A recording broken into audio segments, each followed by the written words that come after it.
You wouldn't know it to look at the sky. But something is seriously wrong with the universe. Astronomers have suspected it for some time.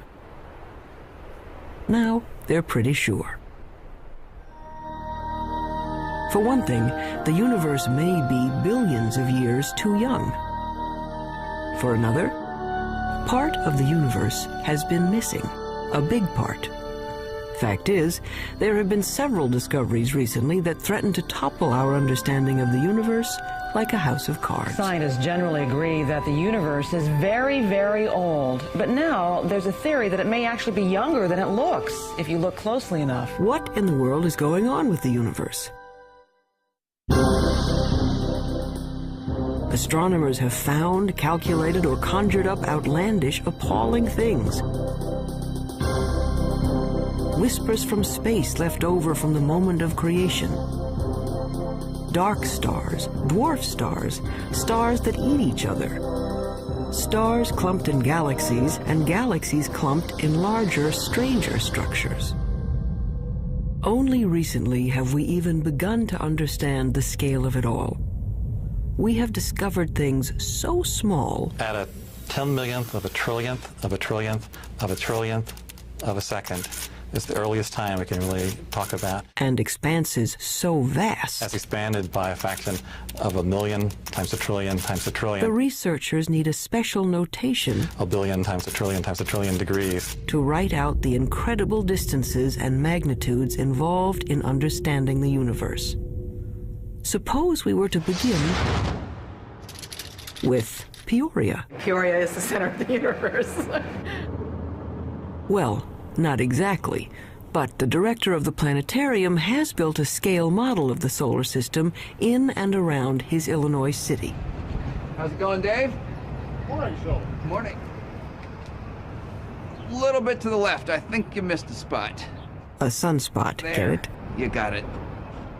The sun in this model is 36 feet high. Mercury is closest to the sun, of course, just around the corner at the school supply store. On that scale, the Earth is 6 blocks away at the Amoco station. Earth is open 24 hours a day. And Mars is 7 blocks beyond Earth at the TV station. Mars has life, or at least television reporters. Pluto is smaller than a golf ball. It's a full 40 miles out of town. And if you think rural Illinois is empty, try the universe. The 40 miles to Pluto, on Peoria's scale, represent 3.5 billion miles. On the same scale, the nearest star, Proxima Centauri, would be as far from Peoria as the moon. This isn't helping, is it? Okay, forget Peoria. Our sun is bright because it's close, just 93 million miles away. Stars are suns, but farther away. The nearest star is 25 trillion miles away, so far that light from Proxima Centauri, light, the fastest thing in the universe, takes 4 years and 4 months to get here. They say the star is 4 1/3 light years away. Our sun is just one of the billions of stars in the galaxy we call the Milky Way. How far across is the Milky Way? Real far, 100,000 light years. And the Milky Way is just one of some 50 billion galaxies. It's 1 million light years to the nearest galaxies and tens of hundreds of millions of light years just to cross our galactic neighborhood. It has been said that someone looking at the universe is like an ant contemplating a skyscraper times 1 billion. So what human beings have done is bring the lights in the sky down to Earth. They've personalized the stars and named them like they name dogs and horses. This grouping of stars in the southern sky is known as Orion. The shepherds in ancient Crete decided it looked like a hunter armed with a club and carrying a shield made of lion skin. Cretan shepherds had great imaginations. do we know what we know today about the universe? Well, we've been trying to understand it for a long time. The awful majesty unveiled by night has, down the ages, stirred us to wonder and worship. Prehistoric astronomers used elaborate monuments to mark the sunrise and the sunset. By 300 BC, Aristotle taught there were transparent globes around the Earth, on which were mounted the sun, moon, planets, and farthest out, a sphere studded with little stars. As late as the 16th century, most still believed the Earth was the center of the universe. There were a few people, like Copernicus, who thought the Earth circled the sun, but not many. Then, in 1608, an Italian named Galileo heard that you could make a spyglass with two lenses in a tube. He built one and aimed it up. It was not until Galileo perfected the telescope around 1610 and pointed it at the Milky Way that he was able to say that the Milky Way was just millions of stars. And if you take a pair of binoculars on a clear night and look at the Milky Way, you'll just see that it's nothing but stars and clusters of stars. Galileo's telescope magnified things about as much as a pair of binoculars, but that was enough.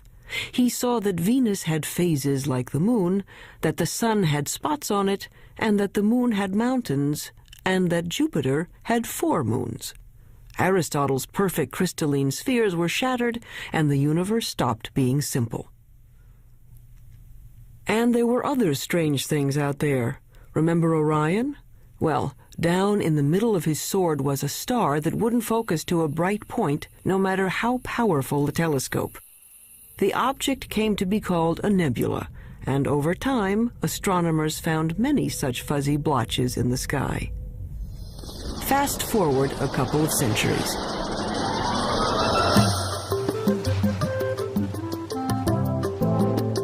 By 1924, the big astronomical telescopes had mirrors as well as lenses to concentrate the light. The one on Mount Wilson in Southern California had a collecting mirror 8 feet across. Images were captured on photographic plates in slow, careful time exposures. In the dark chill of the observatory dome, Edwin Hubble was studying a distinctive kind of star called a Cepheid variable. Astronomers use it as a distance marker because they know how bright nearby Cepheids are. They know that the dimmer the Cepheid, the farther away it is. Hubble was looking for Cepheids in his photographs when he realized he was seeing an entirely separate galaxy, Andromeda, 2 million light-years away. A lot of those fuzzy nebulas turned out to be galaxies like our own. And the light from those galaxies looked redder than anyone expected it to be.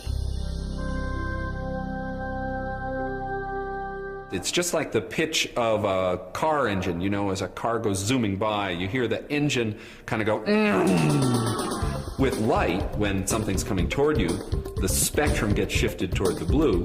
When it's going away, it gets shifted toward the red. It was Hubble who recognized the significance of the red shift in the light.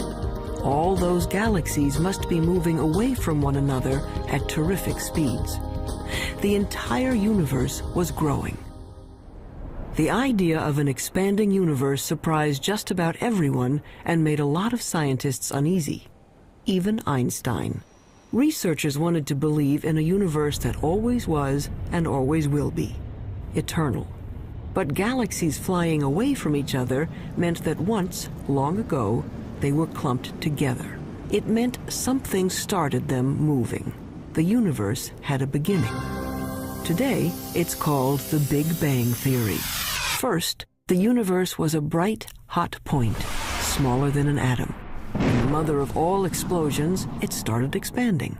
Eventually, the hydrogen gas in space cooled down and began to form stars and galaxies of stars. Galaxies flying outward, surfing along on the expansion of space itself. So now we can calculate the age of the universe. It's the kind of mathematics you do on a motor trip. If your speed is 30 miles an hour and you've traveled 60 miles, you can figure you've been traveling for 2 hours. The red shift tells us the speed of stars, and the milestone Cepheid stars tell us how far they've traveled.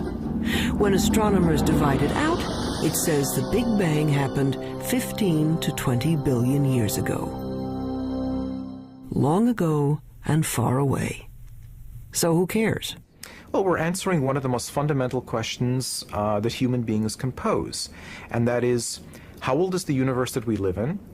How did it begin? And what's its evolution?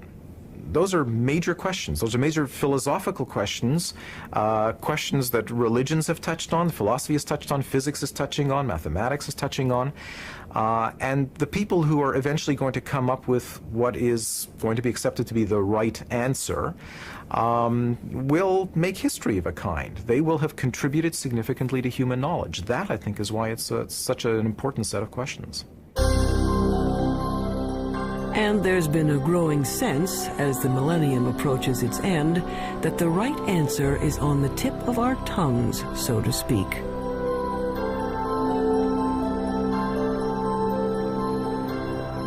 But not yet, not quite.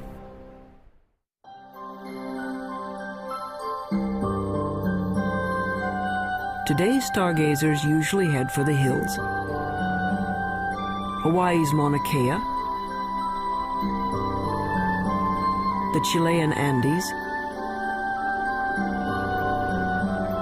Arizona's Mount Hopkins. Robert Kirshner works 8,500 feet up, hunting dying stars. I really like coming to the mountain. I like getting away from all the 100 distractions that you have when you're busy, and people are coming in to see you about all kinds of things, and the makeup exam and all that kind of stuff. And to just concentrate for a couple of days only on the scientific investigation, only on what you're trying to do, it's very, very good. Light pollution has chased astronomers out of the cities to lonely vigils in remote locations.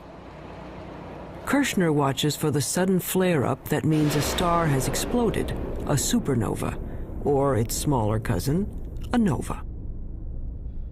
The kinds of things I'm working on, these supernovae, which are events that come and go, if you don't get it this year or this month, that one is gone. You just lose the chance.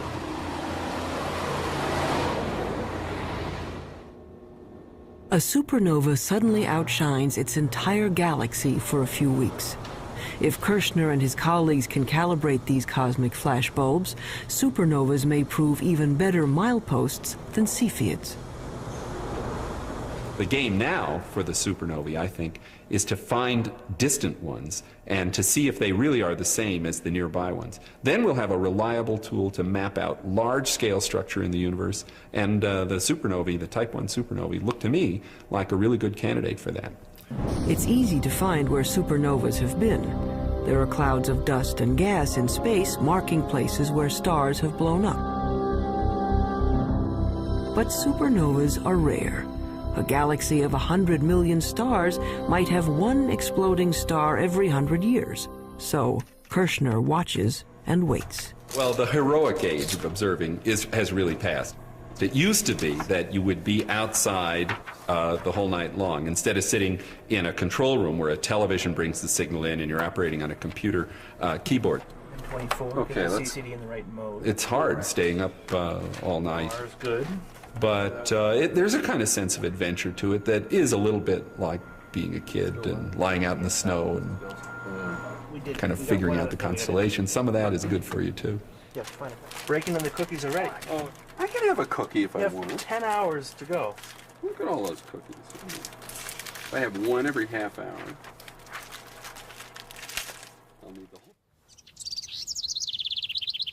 In this era of digital cameras and electronic light amplifiers, men are still watching the skies and craftsmen are still grinding telescope mirrors.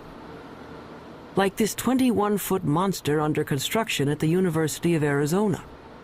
But one thing hasn't changed much in 400 years. astronomers are still battling their ancient enemy, the air. Starlight shimmers and twists as it passes through our atmosphere. The twinkling of the stars may be a delight to poets, but astronomers are trying to get rid of it. What we can do is shine a laser into the sky. We focus on some sodium atoms, which are at about 100 kilometers above the surface of the Earth. We can make those glow with the laser and create an artificial star, which is sort of directly in line with the very faint object we want to look at. And then if we measure the blurring of the artificial star and correct that, then the faint object we really want to look at is corrected as well. And we have liftoff of the Space Shuttle Endeavour. But until that technique is perfected, astronomers have another way to take the twinkle out of the stars. All they have to do is put the telescope above that pesky atmosphere, in orbit. In 1990, NASA launched a space telescope and named it for Edwin Hubble. Unfortunately, its mirror was made wrong and its first pictures were blurred. Astronauts had to go up and fix it. Houston, let's go fix this thing. We copy. Move it out of the sun a little bit. We had a good aliveness test. Outstanding. Houston, Endeavour has a firm handshake with Mr. Hubble's telescope. We copy that, Kevin, and there are miles galore down here. It could be real exciting for the astronomical community, I guess, and for the whole world to see what Hubble really can do with a good set of eyeballs. The out-of-focus pictures gave way to spectacular shots of interstellar dust clouds and the great galaxies of stars. In just one bit of the sky, a tiny patch that could be blocked by a grain of sand held at arm's length, astronomers found 2,000 galaxies. They were seeing better than they ever could before. So one way of looking at it is if there was a firefly in Tokyo, and here we are in Washington looking at it, we could tell if there was another firefly 10 feet away. We'd actually be able to distinguish them.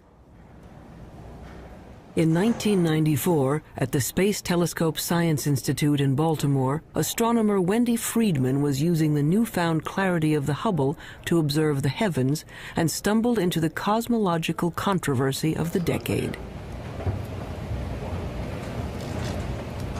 Yeah, I just wanted to ask you not to break out any observations until I give you a clear.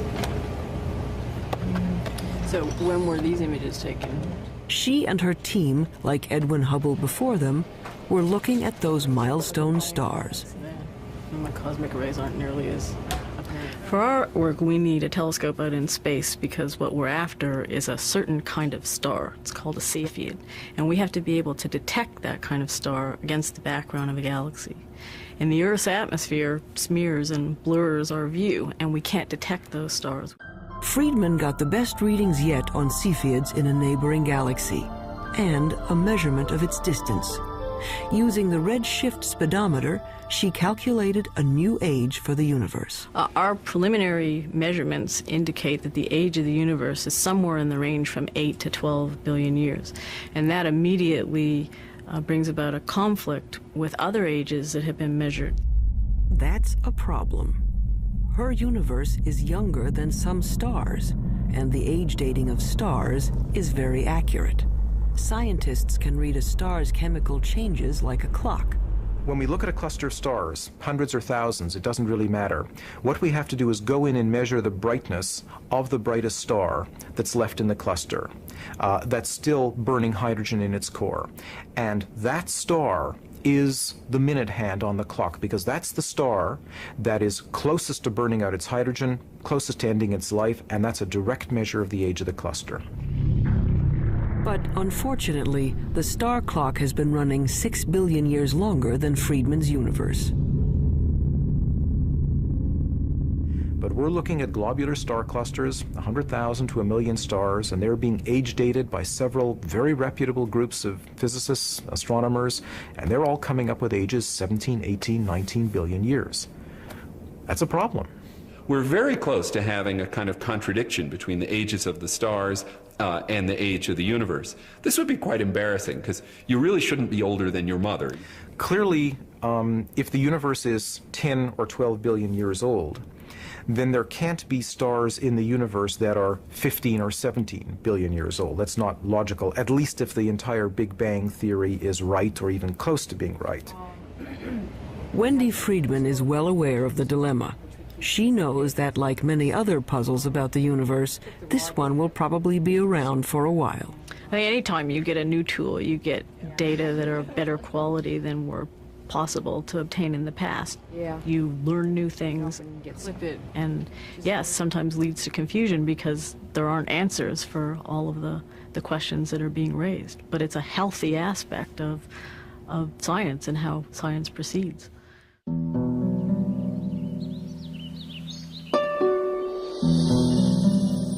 There's more to the universe than meets the eye. We can see only a small part of what's going on out there. What we call visible light, the rainbow from red to violet, is a small slice of a larger spectrum. But there are other ways of seeing. With the right technology, you can look at the world in everything from X-rays to infrared to radio waves. In the last few decades, the new tools have brought a previously hidden universe into view.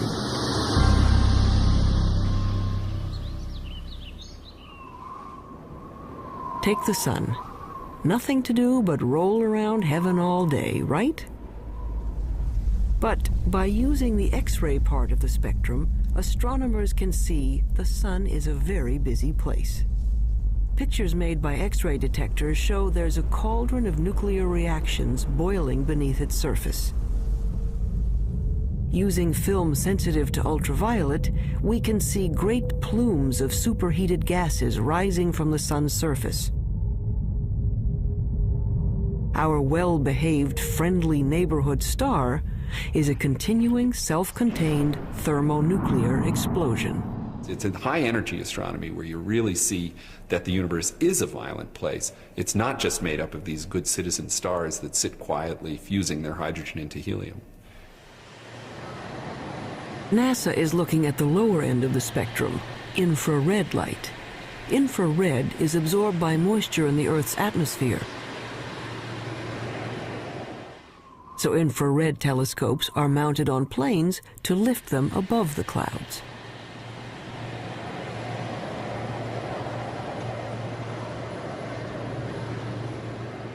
Just like fog lights on your car will enable you to see deeper, in the infrared you can see deeper into the universe. We warm human bodies shine in the infrared. Anything at my temperature in the universe is emitting planets, comets, other bodies.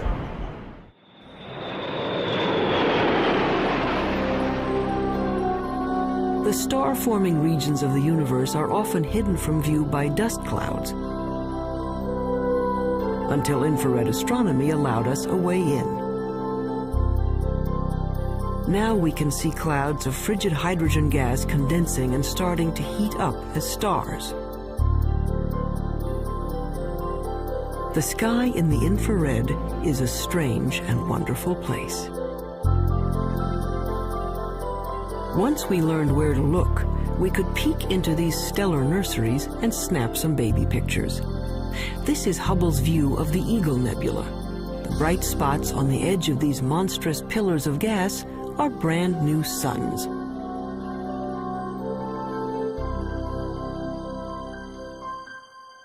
But as spectacular as the pictures are, scientists owe much of their understanding of the universe to radio static, a whisper from the sky. If you're listening to the universe with a radio telescope, it would mainly be a hissing sound. It sounds like steam escaping from a radiator. They heard it first by accident. In 1965, researchers at Bell Telephone Laboratories had built a powerful listening station to hear signals from the first of America's communication satellites. But they were distracted by an ultra-low frequency hiss from everywhere in the sky. What they were picking up was energy from the bright flash that started the universe, an echo of the Big Bang itself. Radio astronomy was the second big window we opened on the universe. The first big window was Galileo going and putting a telescope to his eyes and seeing what he could see with his own eyes, and then with film eventually. The next big step was radio astronomy. It's a great step forward in terms of discovering new things and understanding new things. The discovery of the cosmic background radiation was a fatal blow to those who wanted to believe in an eternal universe. The Big Bang proponents had won. But the cosmic background radiation seemed to be smooth and even, coming from everywhere in the sky. Just what you'd expect from a universe that began from a single point. But then, why weren't the stars spread evenly through space? Galaxies should be moving steadily outward as the universe expands. Each should be moving away from all others like raisins in a rising loaf of bread. Astronomers had thought that the universe was sort of expanding uniformly and the galaxies were just going along, and that the only motion we should see is the Earth going around the Sun and the Sun going around the galaxy. But in fact, what we saw was that the largest motion of all was the galaxy itself moving. And that really surprised astronomers, and the only conclusion we could come to was that something was causing the galaxy to move away from just the simple expansion of the universe. And after thinking about it for a while, the conclusion was that there must be a large group of galaxies near us. When astronomers plot the position of galaxies in their computers, they find filaments and clusters and walls of galaxies. How could that be if radio telescopes were saying the energy of the Big Bang was evenly spread across the sky? There had to be some seeds at the beginning. There had to be some small lumps in the early universe that are going to grow to create the structure. So Smoot went looking for irregularities in the background radiation to show that the Big Bang explosion was uneven. In 1989, his instrument package went up on a satellite, the Cosmic Background Explorer. It found subtle variations in the energy left over from the moment of creation. Announced in 1992, it was one of the momentous discoveries of the century. The universe made sense again. Smoot later told the press these wrinkles in the cosmic background radiation were the largest structures ever seen and the oldest. He told reporters that it was like seeing God. And that's the one that the press grabbed on because that's the one people could relate to. And that got spread all over and got much more attention, including people from philosophy and religion coming in and asking questions. But if researchers could finally explain why there are stars and galaxies and collections of galaxies, that didn't solve their other major problem. It's a little like the old childhood rhyme. The other day upon the stair, I met a man who wasn't there. He wasn't there again today. Oh, how I wish he'd stay away. The problem is that we know that at least 90% of the universe is something we don't know what it is. In the late 1970s, astronomer Vera Rubin and her associates noticed something peculiar on the outer edges of spiral galaxies like our own. Like flotsam caught in a whirlpool, stars on the fringes of galaxies should be moving more slowly than stars at the center. But what Rubin saw appeared to defy the laws of physics. The stars on the edge were moving just as fast as those in the middle. We live, sort of 2/3 of the way, we being the Earth, about 2/3 of the way out from the center of our galaxy, and we're orbiting at 500,000 miles an hour. That's pretty fast. Faster than it should be. Such velocities could only be caused by an enormous gravitational pull, which requires more matter than anyone had detected out there. A lot more. It was a shock to learn that when we were studying the universe, we really weren't studying the universe. We were studying just the 5 or 10% of it that was luminous. So it's like, I don't know, trying to study the Earth and just looking at Pennsylvania. All the things we have ever observed in the universe, the planets, the stars, the galaxies, the clusters of galaxies, make up 10% of the universe, maybe less. Early efforts to track down the missing matter failed. They call the 90% that is not visible dark matter. But no one knew what it was. Maybe dead dark stars, or some kind of cosmic dirt, or maybe a whole lot of something extremely small is filling space.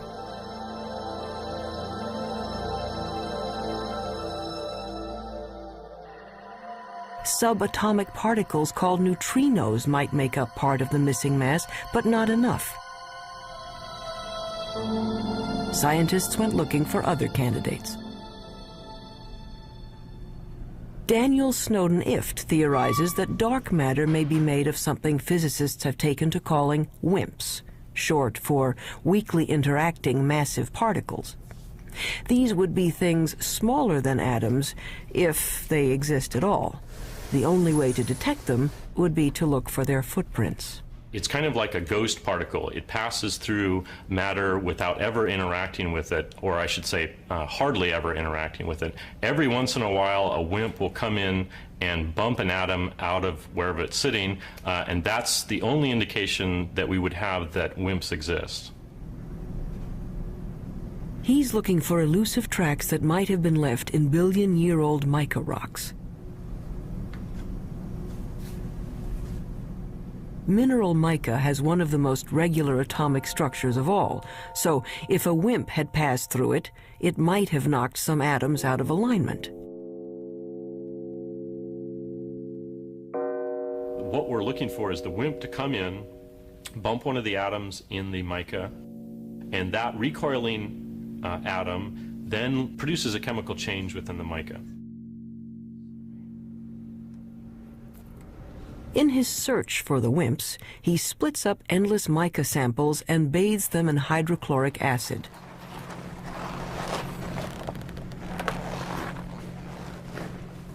It's a little bit like developing a photograph. The etched mica goes under a super microscope, which magnifies it 50 million times. Mica may be the perfect place for clues to the missing mass. Unfortunately, to date, Daniel Snowden Ift hasn't found any WIMPs. Researchers stunned a 1996 meeting of astronomers when they announced they had found the dark matter, or at least some of it. They had picked up ripples in starlight caused by dwarf stars too dim to be seen directly. A halo of these objects surrounding galaxies would account for the missing part of the universe. To bug the physicists looking for WIMPs, the astronomers call these tiny dense stars machos, massive compact halo objects. The research to confirm the mysterious source of gravity goes on. I would like to think that in 10 years we know what the dark matter is, but I wouldn't bet very much money on it. But advances usually come in very surprising ways.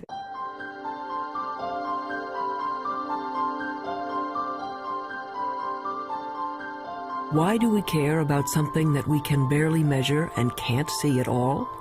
Because it might tell us how the universe is going to end. Matter makes gravity, and gravity is the only thing that can act as a brake on the expansion started by the Big Bang. If there is not enough dark matter, the universe may go on expanding and cooling to end not in a bang, but a shiver. If there is enough dark matter, the expansion of the universe will coast to a stop and reverse, everything falling back together, till the Big Bang ends in a big crunch. And maybe, just possibly, a new Big Bang to start things up again.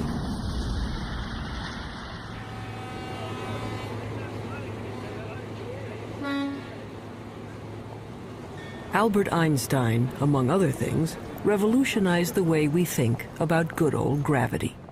Astronomers generally only talk about one force, and that's gravity. And the reason for it is almost everything that's important on the large scale, that is on the scale of planets and stars or the universe as a whole, is gravity. From Einstein, we know that the gravity that pulled Newton's apple down from the tree isn't a kind of magnetism. Gravity is a property of matter and space. Matter bends space. The more mass, the more space around the mass is warped. That's why the moon goes around the Earth. It's trapped in a dimple in space, a gravity pit created by the mass of the Earth. When enough matter collects, gravity is strong enough to squish hydrogen atoms into helium atoms. This fusion releases enough energy to turn on a star. But gravity is also a star killer. Stars are born, age, evolve, and eventually die, just like people. They have a regular life cycle. During the entire life of any star, there is this delicate balancing act, because gravity is always at work trying to crunch the star down into a small point, and the high internal pressures are trying to blow the star up and blow it apart. And for about 90% of the life of the star is in nearly perfect equilibrium. And it just sits there, burning away and producing radiation. But when the fuel is gone and the fires go out, gravity is free to collapse the star. A medium-sized star like our Sun will burn steadily for 10 billion years. Then, in a kind of cosmic spasm, it will puff up to engulf the inner planets before collapsing into one of those white dwarf stars.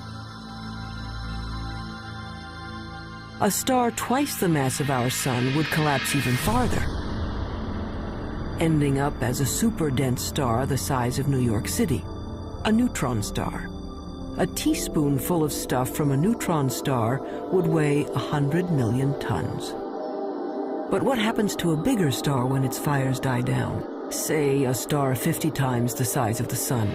It may blow up as a supernova, leaving a neutron star, but then it keeps on shrinking to infinity.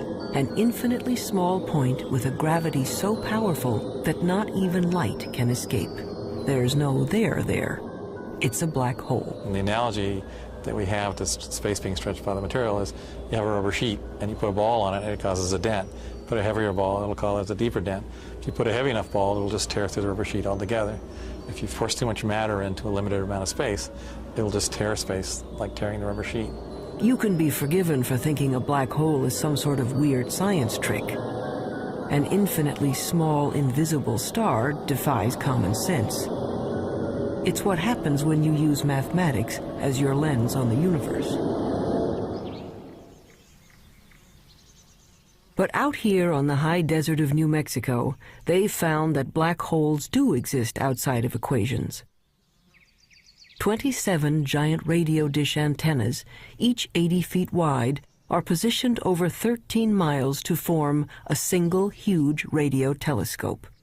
They call this very large array of antennas the VLA, which stands for the Very Large Array of Antennas. James Moran is one of the world's foremost radio astronomers. The VLA has had a tremendous impact over the last 15 years. It's very important because it has tremendous versatility. This technique of radio interferometers was developed after World War II, but this is the first really big array. Dust obscures light rays, but this instrument can penetrate that dust because radio waves go right through the dust, and we can see down to the core of things that can't be seen in optical astronomy, for example. It turns out that a black hole can create radio signals as it sucks in matter. The signals can show up as a beam of microwaves, a microwave laser, or maser. Why you would find a maser in a black hole is a complete mystery. I don't think anybody would ever have predicted this. What we have found is that there's actually a very light molecular cloud in a disc shape. My friends refer to it as the maser frisbee. We didn't go looking there hoping to find something coming out of very compact region around the black hole. It just plopped onto our computer printouts. A black hole can attract dust and gas in its neighborhood into a whirling disk of molecules. Those molecules release great bursts of radio energy as they are drawn in. There seem to be black holes made not from single stars, but from whole clusters of stars. They have a mass 100 million times that of our sun. But these monsters are still infinitely small points, capable of gobbling up other stars. But where does the stuff that falls into a black hole go? Does it just fall out of the universe? Possibly. Or it may pop up somewhere else in space.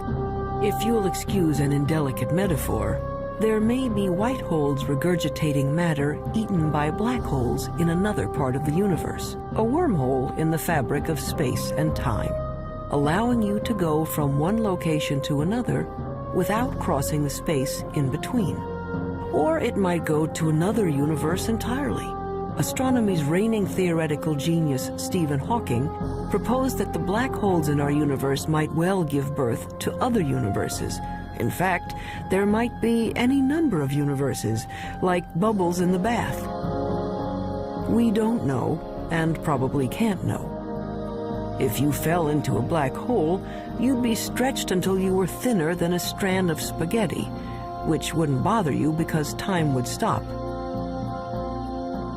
The rules of the universe as we know them don't seem to apply to black holes. That's what happens when you start messing around with infinities. It leaves us with a universe with holes in it. A universe with a lot of room for imagination.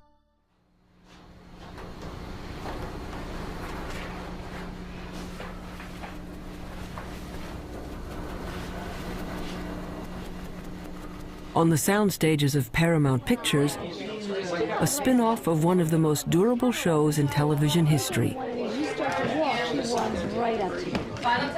Star Trek Voyager. Very quiet on the stage. Anyone not ready? Roll, please. Rolling. Action! I want a full systems report. And Mr. Kim, Mr. Tuvok, I want every iota of information that was recorded regarding this phenomenon. Let's see what you have, Mr. Kim. There.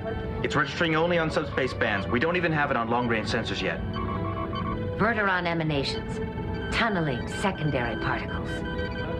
It certainly looks like a wormhole. But is it stable enough for us to enter? And if it is, where does it lead? There is, of course, a 75% chance a wormhole will not lead to the Alpha Quadrant. Great. Changing Jennifer's mark. That'll be Jennifer's mark. Yes, I gave that to her. I changed it. Real-world astronomers have confirmed now there are planets circling other suns. The problem is, we can't get to these other worlds in any reasonable amount of time. 20th century physics says nothing can go faster than the speed of light. You want black wrap that? Sure, go ahead. But that would be much too slow for a 24th century operation like Star Trek. The dramatic need of a television series called Star Trek is that we need to travel to a different planet every week. So Gene Roddenberry said, well, okay, we're going to have something that he called warp drive, which somehow warped space and let us travel through subspace. How does this work? We don't know. But nevertheless, we see it work every week, and hopefully the audience buys it. A lot of scientists love this show and have even written books showing how Star Trek physics might work. Take anyone? Felix, what happened to you? It's After all, it wouldn't be science fiction if it didn't have science in it. Star Trek science advisor Michael Okuda. Our core fan audience is tremendously scientifically knowledgeable, and when we violate the laws of physics or the laws of physics according to Star Trek, they let us know, so they keep us honest. In the third season of the show, once we had a phaser come out of a photon torpedo port, something that I, to this day, don't know the difference between. And we got over 100 letters the next day. Any analysis yet, Ensign? Too far away. We'd have to be within 1,000 kilometers to get a detailed analysis. But that would mean a significant course change. Well, Mr. Kim, if there's even the possibility of finding a wormhole, I think we can afford a detour. Scientists take wormholes seriously enough that they have become an assignment in George Smoot's physics class. Given a wormhole a couple of miles across, students are asked to calculate what could pass through without being destroyed by gravitational tides. The smallest piece of electronic that wouldn't be torn apart in terms of going through this. And the answer was, it's something that's smaller than a chip, but it's roughly the size of a chip. And so, you know, in science fiction shows, they just show small wormholes that you go into, but in reality, the wormhole would have to be quite huge. But theoretically, at least, you could go someplace else in space or time. As far as physics goes, a wormhole is a loophole in the laws of the universe.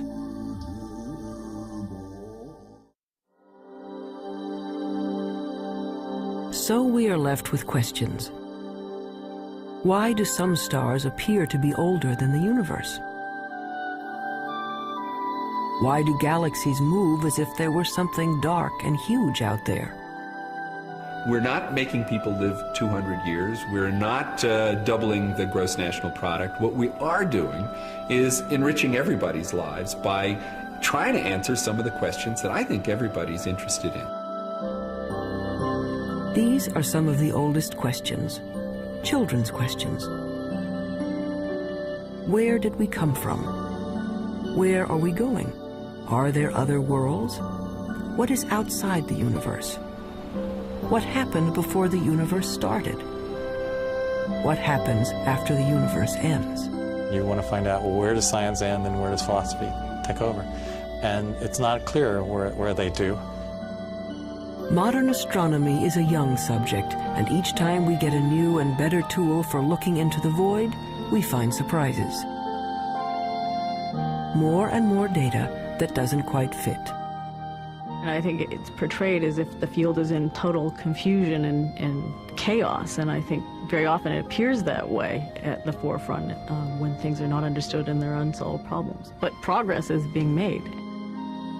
The fact that we're able to take these subtle clues, that things you can barely measure with the biggest, most sophisticated instruments, and figure out that they are telling you about what the universe was like 15 billion years ago, I think that's a terrific thing. Why does the universe exist? Given the fact that it does exist, the fact that it is as exquisitely beautiful, as exquisitely tuned as it is, that it works as astonishingly well as it does, and that we, very tiny creatures on a rather remote planet, not in any special place in the universe, have been able to evolve in this universe and sense the universe, the entire universe around us, that we can sense that there are things out to 15 billion light years away from us.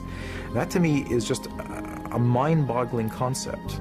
We are the only star in the universe that we know about that has life, so perhaps that makes one feel a little more unique and life a little more precious thing, knowing that it doesn't seem to be that common.